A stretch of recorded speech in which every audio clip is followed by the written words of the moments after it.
हूं आपके साथ कविता थपलियाल और आप देख रहे हैं कंज्यूमर इज किंग। स्विट्जरलैंड द्वारा मापे गए एयर क्वालिटी इंडेक्स के मुताबिक दिल्ली इस समय दुनिया का सबसे प्रदूषित शहर है। पाकिस्तान का लाहौर इस मामले में दूसरे स्थान पर आता है। वर्ल्ड AQI की वेबसाइट सबसे प्रदूषित शहरों के रूप में कतर के बाद भारत को दूसरे स्थान पर दर्शाती है। ये रैंकिंग जो है वो चिंताजनक है, क्योंकि साल दर साल प्रदूषण के खिलाफ बड़े बड़े एक्शन के दावों के बावजूद दम घोटू प्रदूषण कम नहीं हो रहा है। आखिर क्या वजह है इस बढ़ते प्रदूषण की? क्यों दिल्ली NCR में इसका असर सबसे ज्यादा रहता है? क्या पराली और पटाखे सबसे बड़ी वजह है दिवाली के बाद की पोल्यूशन के, या वजह और भी हैं? इन्हीं पर करेंगे विस्तार से हम चर्चा, और हमारे साथ खास मेहमान भी जुड़ेंगे। मगर पहले वो सवाल जो शो के जरिए हम आज उठा रहे हैं, क्या हर साल दिल्ली की हवा खराब होती है? कैसे कम होगा बढ़ता हुआ प्रदूषण? सरकार के उठाए कदम कहां नाकाफी साबित हो रहे हैं? पराली और पटाखे प्रदूषण के लिए आखिर कितने जिम्मेदार हैं? प्रदूषण के कारण किन बीमारियों का खतरा है?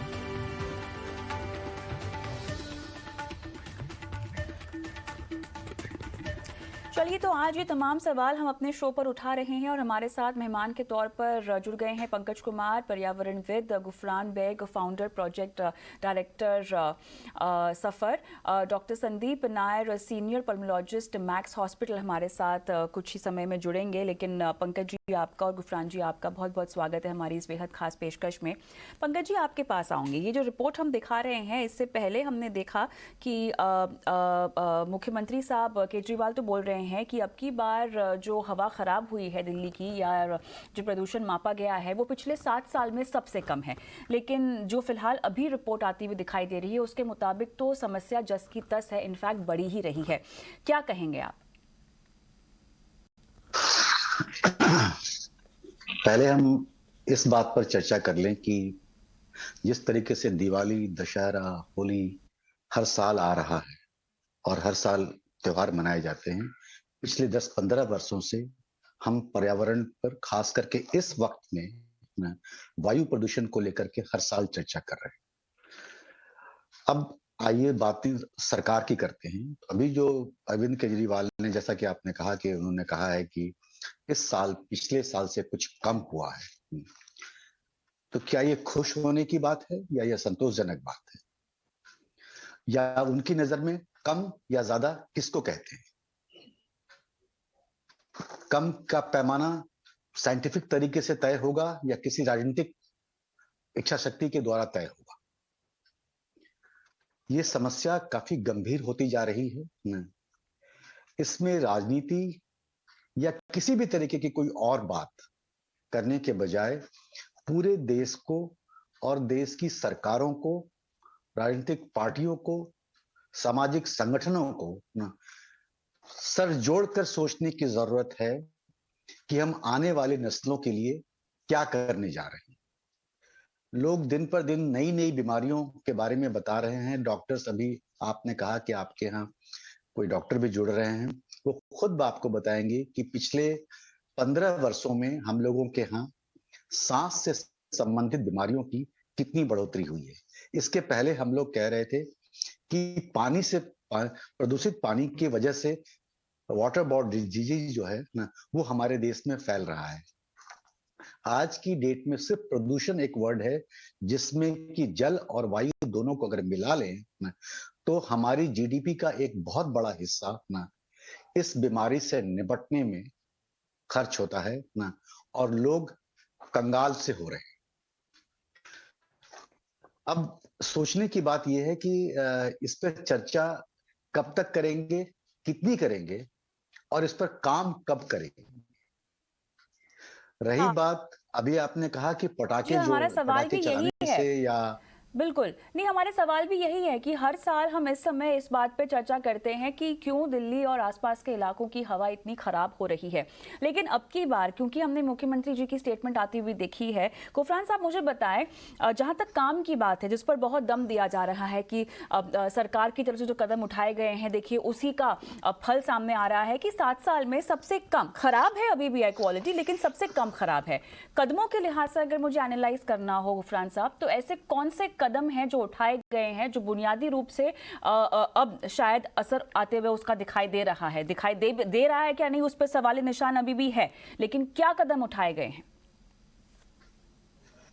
पहले तो मैं आपको बहुत फैक्ट्स जो हैं, जो रियलिटी है उससे मैं आगाह करवा दूं। साइंटिफिकली, टोटल साइंटिफिकली फैक्ट जो है, एक तो ये है कि इस साल हमको जो अभी एयर क्वालिटी मिली दीपावली के बाद में, ये बेस्ट अमोंग वर्स्ट है।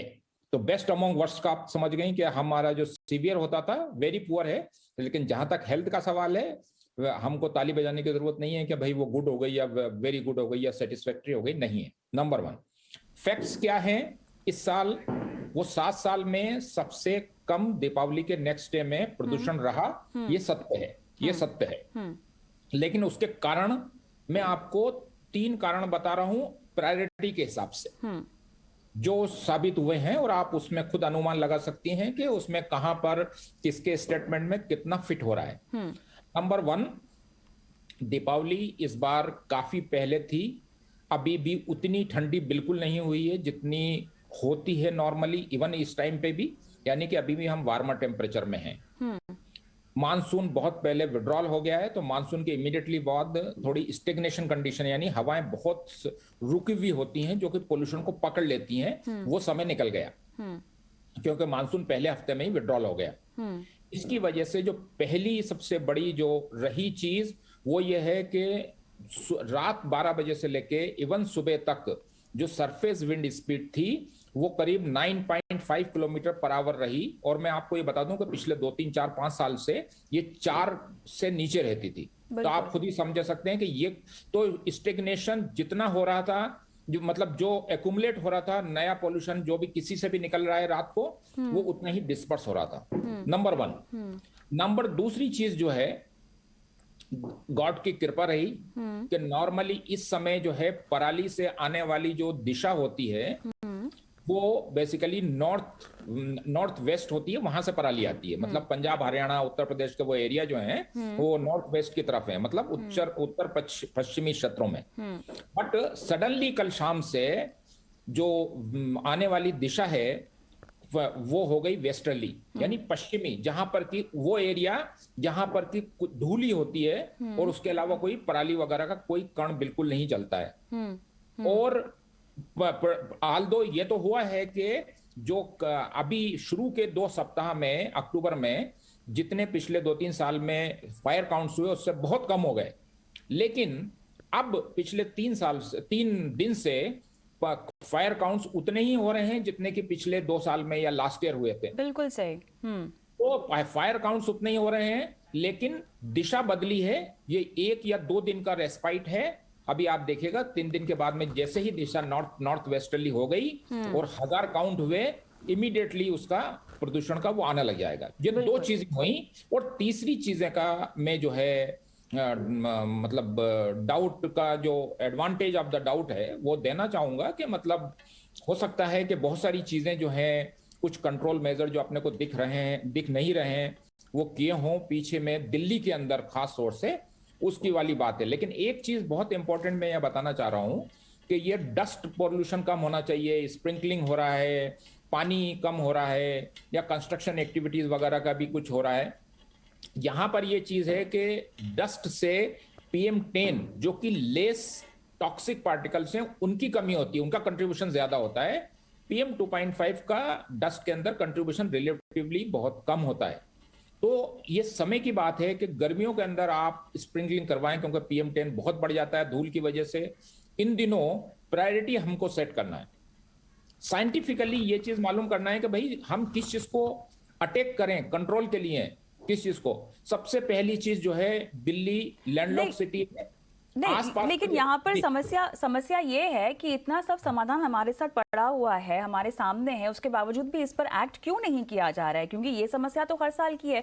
फायर काउंट्स की आपने बात की है, तो यहाँ पर कुछ नंबर्स मैं देना चाहती हूँ। Consortium of research on agro ecosystem monitoring and modelling from space, creams की तरफ से जो आया है, पंजाब, हरियाणा, यूपी में 14 अक्टूबर से लेके 23 अक्टूबर तक जो फायर काउंट्स की नंबर आए हैं, पंजाब में 4598, 4,598 फायर काउंट्स के आंकड़े आए हैं। हरियाणा में लगभग 1110 और यूपी में 337। यहाँ पर बताया जा रहा है सितंबर 24 से लेके 29 तक के बीच में, क्योंकि बरसात हुई है पंजाब में, इसीलिए वहाँ पर फायर काउंट्स बिल्कुल भी रिकॉर्डेड नहीं है। लेकिन 4598 ये हम नंबर देख रहे हैं और अभी तो ये शुरुआत है, अब ये और बढ़ने वाला है। और आपने बताया अभी जो फिलहाल 2 दिन में हम रिस्पाइट देख रहे हैं, ये केवल 2 दिन का ही रिस्पाइट है। अभी आने वाले वक्त में तो ये शायद संख्या और भी ज्यादा बढ़ जाए। तो डॉक्टर संदीप नायर, हम अब कितनी सीरियस सिचुएशन की यहाँ पर बात कर रहे हैं? क्योंकि देखिए साफ बात तो यह है कि हर साल हम देखते हैं कि लोगों का दम घुटता है, सांस से जुड़ी जो तकलीफें होती हैं वो बढ़ जाती हैं। लेकिन हम यहाँ पर केवल इस पोल्यूशन की आप बात नहीं कर रहे हैं। एक नया वेरिएंट आ गया है कोरोना का, जो कि फिलहाल बहुत खतरनाक तो नहीं बताया जा रहा है, लेकिन बहुत तेजी से फैल रहा है। इन्फ्लुएंजा जो है अलग से लोगों को परेशान कर रहा है, लोगों को वायरल हो रहा है। तो देखिए 15-15, 20-20 दिन तक उनके गले खराब हैं। तो यहाँ पर एक समस्या नहीं है। पंकज जी, मैं आपके पास आऊंगी, शायद आप उंगली उठा रहे हैं, लेकिन उससे पहले डॉक्टर संदीप से मैं एक राय लेना चाहती हूं। तो हम कितनी सीरियस सिचुएशन में अभी हैं डॉक्टर संदीप? देखिए, हम काफी ज्यादा इन चीजों से लड़ते रहे हैं पिछले कई सालों से, पोल्यूशन से, लेकिन हम वहीं के वहीं हैं। हाँ। अब 3 साल से कोविड भी एक नजर हमारे आगे है, भयंकर बीमारी, जिससे भी हम लड़ते रहे। फॉर्चुनेटली इस टाइम पे कोविड कम है, लेकिन ये काफी स्टडीज बता रही हैं कि कोविड इन्फेक्शन और पोल्यूशन दोनों मिलकर एक और एक गहरा होते हैं, दोनों हमारे लंग्स को अफेक्ट करते हैं। As a studies to show कि अगर वो पोल्यूशन ज्यादा होगा तो ये कोविड के viruses can remain in air for longer time, यानी ज्यादा देर तक वो रह सकते हैं और ज्यादा इन्फेक्ट कर सकते हैं। अब एक नया वेरिएंट आया है, चलो उसकी इस बार में बात करने से पहले हम ये जान लें कि जो पोल्यूशन है वो हमारे को कितना हार्म कर रहा है। पहले पोल्यूशन में अंदर जाएगा, वो हमारे लंग्स को हार्म करेगा, जिसको कहते हैं ड्यूरेटेड आवर सिस्टम, यानी कि हमारे जो प्रोटेक्टिव सिस्टम है, जो हमारे प्रोटेक्शन के लिए लंग्स के अंदर जो एक लेयर होती है, उसको नुकसान पहुंचाएगा, उसको वो हटा देगा। उसके बाद कोई भी इन्फेक्शन आई, आपने बिल्कुल ठीक कहा, सिर्फ कोविड ही नहीं, H1N1 भी आ रहे हैं, और भी कितने वायरस इन्फेक्शन है जिस टाइम पे फैल रहे हैं। और ये मौसम हमेशा से हमारे लिए बड़ा ही चैलेंजिंग रहता है। एक तो मौसम का चेंज हो रहा होता है, हमारे जो पेशेंट जो हमारे होते हैं अस्थमा के, जो नॉर्मल नियमित रूप से मेडिसिन लेते हैं, उनको भी थोड़ी सी तकलीफ हो रही होती है, ऊपर से इन्फेक्शन, ऊपर से पॉल्यूशन, तो आप समझ सकते हैं कि कितनी प्रॉब्लम वो झेल रहे होते हैं। और पेशेंट को छोड़ो, आप और हम जो अगर हम बाहर निकले तो ऐसे लगता है कि हमें गैस चैम्बर में घूम रहे हैं, और एक गैस चैम्बर में घूमने के बाद और इन्फेक्शन भी आ जाएगा, तो ये चीजें हमारे लिए अच्छी नहीं है। और ये पहली बार नहीं है, हर साल के साल बात होती है। मैं किसी पॉलिटिशियन या किसी पे दोष नहीं दे रहा, चाहे वो सेंटर है चाहे वो स्टेट है, लेकिन कोई भी कुछ करने को तैयार नहीं है। हर बार हम वहीं के वहीं खड़े रहते हैं, अगले साल हम ये करेंगे, लेकिन फिर वही पोल्यूशन उतरा है, वही कि वो बिल्कुल ठीक बता रहे थे हमारे से, जो मेरे से पहले बोल रहे थे, ये तो हवा का रुख बदल गया तो उस तरफ चला गया, जब बदलेगा तो फिर यहाँ आ जाएगा। कुछ कभी तो कोई स्टेट, कभी तो हम कुछ करें, कब तक हम लोगों की जान के साथ खिलवाड़ करते रहे? नहीं, तो यहाँ पे पंकज जी, जैसे कि मैंने गुफरान साहब को भी पहले पूछा, हम कौन से कदमों की बात कर रहे हैं जो उठाए गए हैं, और कौन से कदम हैं जो तुरंत प्रभाव से उठाने चाहिए? देखिए, ऐसा है कि इस साल को छोड़कर पिछले साल तक लगातार हम लोग हर एक साल सड़कों से लेकर सड़क चौराहे सरकार को बहुत सारे ज्ञापन देना से लेकर ना बहुत सारी रिपोर्टें बना कर दी हैं। सरकार की खुद के पास में भी रिपोर्टें।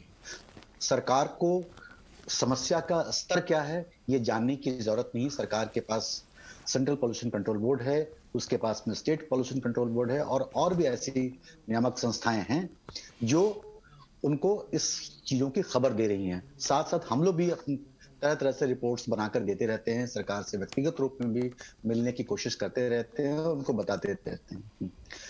तो इसलिए सरकार को कदम कौन से उठाने हैं ये उनको बताने की जरूरत नहीं है, बल्कि मीडिया के लेवल पे जाकर आपको ये पूछने की जरूरत है कि आपको जो बहुत सारे कदम उठाने के लिए जो निर्देश दिए गए हैं या जो आपने खुद तय किए हैं, उसमें से आपने कौन कौन से कदम उठाए। निश्चितन जो इसके पहले भाई साहब कह रहे थे, अगर विंड स्पीड अगर 8 हो जाए किसी भी तरीके से, 7 से 8 की स्पीड में होगी, तो किसी भी तरीके के पोल्यूशन को, अगर बहुत गहरा नहीं है तो उसके पोल्यूशन को आहिस्ता आहिस्ता वो कम कर देता है। अभी जो बात कर रहे थे विंड के डायरेक्शंस के लिए, दिक्कत ये हुई कि पिछले महीने में जो पिछले हफ्ते से पहले जो बारिश हो रही थी 15 दिन पहले से, उसकी वजह से बहुत सारी जगहों पर ना धान की फसलें या गेहूं की फसलें बहुत बर्बाद हुई हैं। हाँ। और वहां पे पलाली जलाने का अभी कार्यक्रम नहीं चल पाया है।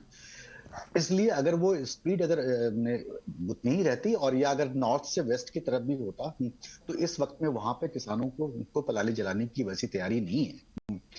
मगर जब हम पलाली जलाने की बात करते हैं तो कई एक बार उसमें से किसान को हम दोषी ठहरा देते हैं, जबकि पिछले साल भी और उसके पहले भी केंद्र सरकार और राज्य सरकार ने मिलकर यह तय किया था कि किसानों की पलाली की समस्याओं को लेकर उसको संज्ञान में लेंगे और काफी बड़े कदम उठाए जाएंगे। कुछ उठाए भी गए जो अपर्याप्त थे। इतने छोटे से प्रोग्राम में सब कुछ बताना बड़ा मुश्किल है ना। मैं सिर्फ इतना ही कहना चाहूंगा कि जितने भी तरीके के कदम हैं ना, इसमें एक बात अगर सरकार अगर दिमाग में रखे कि पर्यावरण साझा है ना, ये किसी स्टेट या कंट्री की बाउंड्री में बंधा हुआ नहीं है। और दूसरा कि पर्यावरण साझा है, इसलिए सरकार की भी पूरी तरह से जिम्मेवारी नहीं है। सरकार और समाज को लेकर और सरकार ने जो संस्थाएं बनाई हैं उस पॉल्यूशन को कम करने, रोकने या बंद करने के लिए उन तमाम संस्थाओं को और साथ साथ जो उसने दंड के प्रावधान बनाए हैं उन सबको साथ लेकर और समाज की या सामाजिक भागीदारी को लेकर चलेगा ना, तो इस समस्या से निपटा जा सकता है। वरना जैसे आपने पिछले साल प्रोग्राम किया था, इस साल भी मैं बहुत सारे टेलीविजन के लिए प्रोग्राम कर रहा हूं, हम लोग करते रहेंगे। सरकार की जवाबदेही, चाहे वो केंद्र हो या राज्य हो, अपने उस राजनीतिक स्थिति से जब तक बाहर निकलकर कोई चीज तय नहीं करेंगे और एक दूसरे पर जिम्मेवारी देने के बजाय उसको खुद को रिस्पॉन्सिबल मानकर ना और कुछ साझा कार्यक्रम नहीं तय करेंगे जिसमें कि केंद्र, राज्य और समाज तीनों मिलता हो ना, स्वयंसेवी संस्थाओं को भी आप उसमें जोड़ लें ना, ताकि उनको भी अगर जहां पर मैन पावर की कमी हो वहां वो उसका इस्तेमाल कर सकते हैं। बहुत सारे ऐसे लोग हैं जो इसमें सहयोग देने को भी तैयार रहते हैं, मगर सरकार हमेशा उसको साझा करने के बजाय हमेशा कानून से या बहुत सारे दंड प्रावधान से उसको लागू करने की कोशिश करती है। या यूं कह लीजिए कि बहुत सारे ऐसे प्रोजेक्ट्स बना, ये पर्यावरण एक प्रोजेक्ट नहीं है जहां पर कि आप कोई मशीन, हवाई जहाज या किसी चीज से पानी का छिड़काव करेंगे। पर्यावरण पूरे देश की समस्या है, ये किसी राज्य से बंधी हुई चीज नहीं है। इसको प्रोजेक्ट न समझें, इसको इंसानी तरीके से इसको जोड़ने की कोशिश करें, ये समस्या सॉल्व हो सकती है। लेकिन एक उदाहरण के तौर पे आप यूं देख लीजिए कि जब इंसान जहां पर सब कुछ करने से अगर लाचार हो जाए, चाहे सरकार के रूप में हो या इंसान के रूप में, इसी लॉकडाउन ने जब तमाम एक्टिविटीज बंद थी तो नदियों का स्तर इतना सब कुछ स्वच्छ हो गया था कि आप सभी टेलीविजन ने प्रोग्राम करना शुरू कर दिया था कि पानी कितना साफ हो गया है और कितनी गहराई तक जल दिख रहा है। तो प्रकृति को अपने से अपनी सफाई करने आती है, मगर चूंकि मैनुअल इंटरवेंशंस इतना ज्यादा होता है कि प्रकृति अपने तरीके से उसकी रख रखाव या साफ सफाई नहीं कर सकती है। तो जो प्राकृतिक ताकत है वो और सरकार और समाज तीनों मिल जाएं तो फिर इस समस्या से निपटा जा सकता है, वरना हम लोग तो भुगत तो रहे ही हैं। बिल्कुल।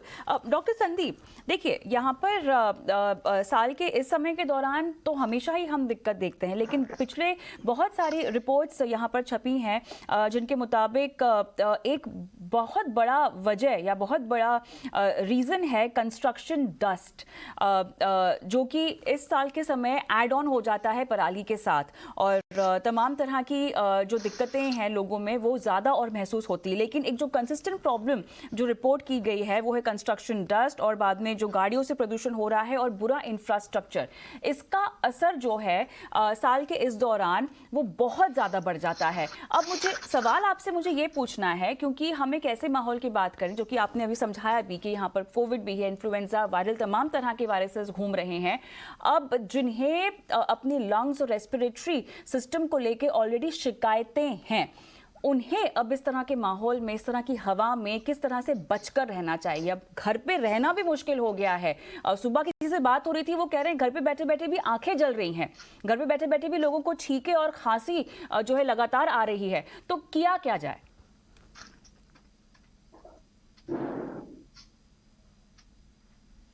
आप शायद म्यूट पर हैं। ये आपकी बात बिल्कुल ठीक है, क्योंकि जो इंडोर पोल्यूशन है यानी घर के अंदर जो पोल्यूशन है वो डायरेक्टली रिलेटेड है आउटडोर पोल्यूशन से। ऐसा नहीं कि बाहर का पोल्यूशन बढ़ेगा तो घर साफ रहेगा या घर में पोल्यूशन नहीं आएगा। कुछ टाइम तक कितने भी अब डोर्स और ये विंडोज बंद चले आएगा ही आएगा। और बिल्कुल जैसे ही बात है कि घर में भी आंखें जल रही हैं ना, जो पेशेंट को ऑलरेडी प्रॉब्लम है, मैं जैसे आपको पहले भी बताया कि चेंजिंग वेदर है, जो एस्थमेटिक को वैसे भी चेंजिंग वेदर में प्रॉब्लम ज्यादा हो जाती है, ऊपर से पोल्यूशन ज्यादा आ रहा है और ये जो दोनों मिलकर हमको तकलीफ देते हैं। तो हमारे को एक रिक्वेस्ट है सबको, खासकर जो पेशेंट्स हैं एस्थमेटिक है, कि अगर आप ठीक भी फील कर रहे हैं फिर भी आप मेडिसिन मत छोड़े जब तक आपने फिजिशियन ना कहे। तो इसमें काफी प्रोफिलैक्टिक मेडिसिन होती है जो आपको बचाता है, ताकि ये ना हो कि आपको अटैक पड़े और फिर हमको भागना पड़े हॉस्पिटल। लाइक जैसे prevention is better than cure, तो अपने आपको बचा के रखें। दूसरी बात, आपने बात की कंस्ट्रक्शन की साइज और इन सब की, इनमें जो छोटे कण है यानी कि PM 2.5 इसलिए बोलते हैं कि इसका साइज जो है 2.5 माइक्रोन से कम होता है, ये बड़े हार्मफुल होते हैं। इसलिए हार्मफुल होते हैं कि इसके जो कण सीधा आपके लंग्स के अंदर जा सकते हैं।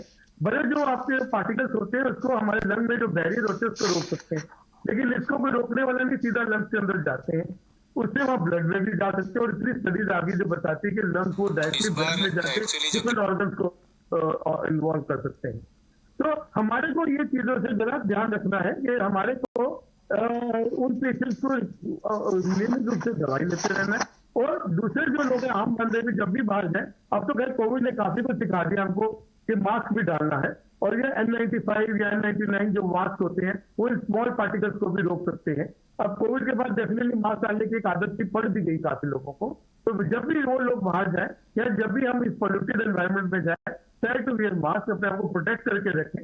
इस चेंजिंग वेदर, जैसे मैंने कहा, ये मत सोचे गर्मी है एकदम से मौसम चेंज हो जाता है, अपने आप को कवर करके रखें। और जैसे भी जरा से भी कोई प्रॉब्लम हो तो इमीडिएटली अपने फिजिशियन से कॉन्टैक्ट करें।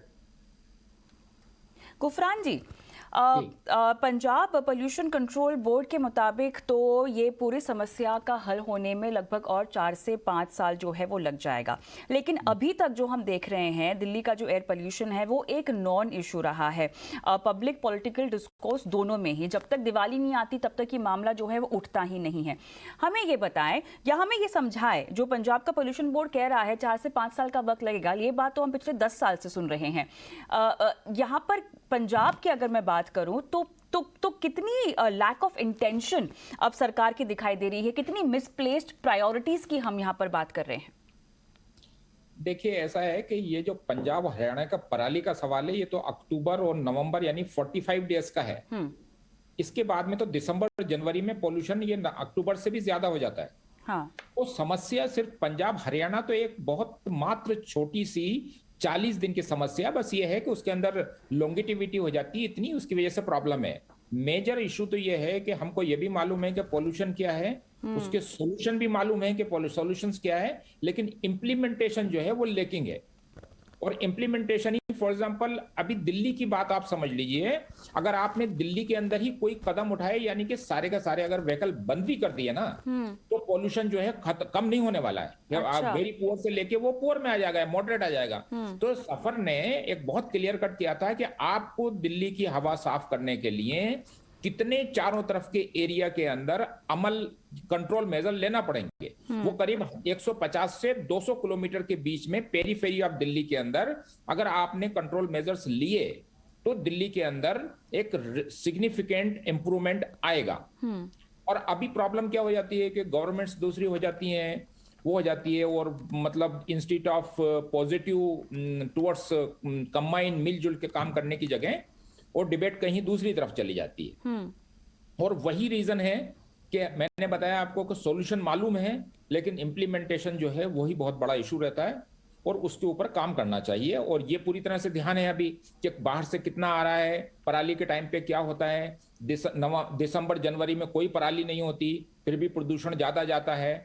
तो हमको लोकल सोर्सेस क्या हैं, बाहर के आसपास का एरिया है, वहां पे ब्रिक क्लीन मेजर प्रॉब्लम हो जाती है दिसंबर जनवरी के अंदर, और दूसरा बायोफ्यूल इमिशंस हैं।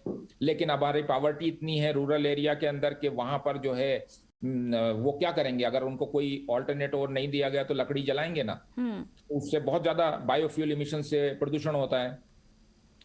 तो अभी क्या है कि अभी आप देखिएगा कि 2018 के अंदर जो बायोफ्यूल इमिशन था लकड़ी कोयला से, वो दिल्ली की स्लम्स की बात कर रहा हूं, तो दिल्ली के स्लम्स के बारे में सबके सब लोग जो है एलपीजी यूज करने लगे थे, ओनली 2% रह गया था, लेकिन अभी फिर वो बढ़ के 30% हो गया है, अफोर्ड नहीं हो पाता सिलेंडर।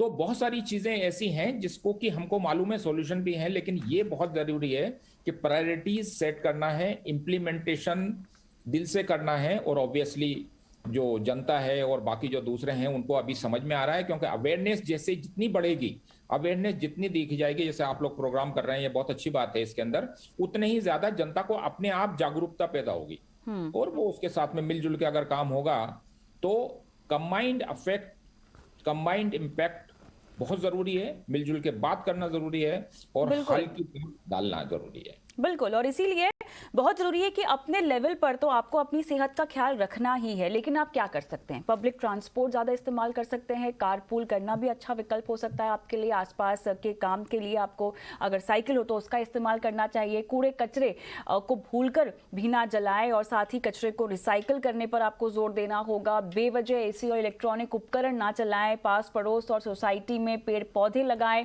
त्योहार और शादियों में पटाखे ना जलाएं। देखिए, इस तरह की जो नसीहतें हैं वो हर साल दी जाती हैं, लेकिन बहुत जरूरी है प्रशासन का इस बात का संज्ञान लेना कि अब यहाँ पर हम बात कर रहे हैं मौतों की। लगभग 6 में से 1 इंसान जहरीली हवा की वजह से जो है वो अपना दम तोड़ देता है।